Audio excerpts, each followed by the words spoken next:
സഖ്യകക്ഷികളെ മെരുക്കിയെടുക്കുക, അവരെ മുന്നോട്ട് കൊണ്ടുപോവുക, അവരെ ഒപ്പം ചേർത്ത് നിർത്തുക എന്ന ഭഗീരഥ പ്രയത്നം അത് ചില്ലറ കാര്യമല്ല.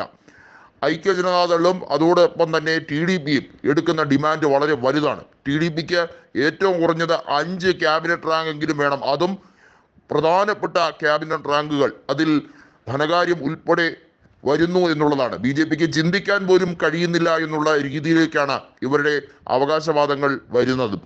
TDPയും ഐക്യ ജനതാദളും മാത്രമല്ല, ചിരാഗ് പാസ്വാന്റെ പാർട്ടിയും അതോടൊപ്പം തന്നെ ഷിൻഡെയുടെ പാർട്ടിയും അതിശക്തമായി തന്നെ തൊട്ടുപിറകിലുണ്ട്. ഇവരുടെയൊക്കെ വലിയ രീതിയിലുള്ള ആവശ്യങ്ങൾ അംഗീകരിച്ച് മുന്നോട്ട് പോവുക എന്ന് പറയുന്നത് BJPയെ സംബന്ധിച്ചിടത്തോളം ഏറ്റവും വലിയ പ്രതിസന്ധിയാണ്.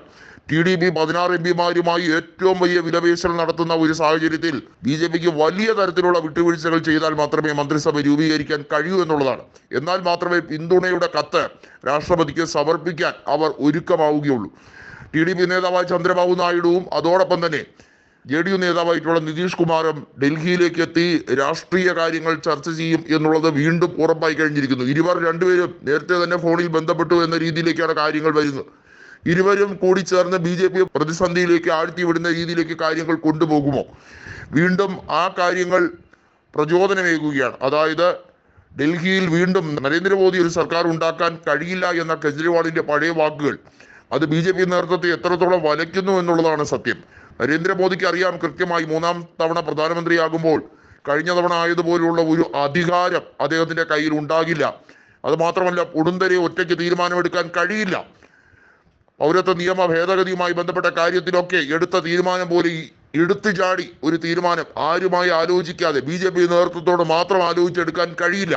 മന്ത്രിസഭയുടെ ഓരോ കാര്യങ്ങളും ക്യാബിനറ്റിൽ സഖ്യകക്ഷികളുടെ സമ്മതത്തോടു കൂടി മാത്രമേ കൊണ്ടുവരാനെങ്കിലും കഴിയുകയുള്ളൂ. ഇത്തരത്തിലുള്ള വലിയ രീതിയിലുള്ള പ്രശ്നങ്ങളുണ്ട്.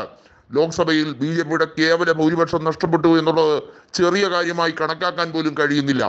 കോൺഗ്രസ് ഇവിടെ വലിയ തോതിൽ തന്നെ പ്രതീക്ഷയോടെ കാത്തിരിക്കുകയാണ്.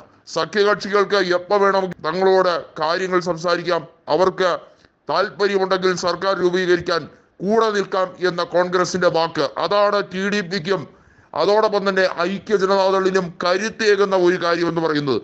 എന്ത് രീതിയിലുള്ള സ്ഥാനമാനങ്ങളും കൊടുക്കാൻ തയ്യാറായി നിൽക്കുന്ന കോൺഗ്രസ് ഇപ്പുറത്ത്, ഇന്ത്യ മുന്നണി ഇപ്പുറത്ത്. അതാണ് TDPയുടെയും ഐക്യ ജനതാദളിന്റെ ഏറ്റവും വലിയ കരുത്തെന്ന് പറയണം.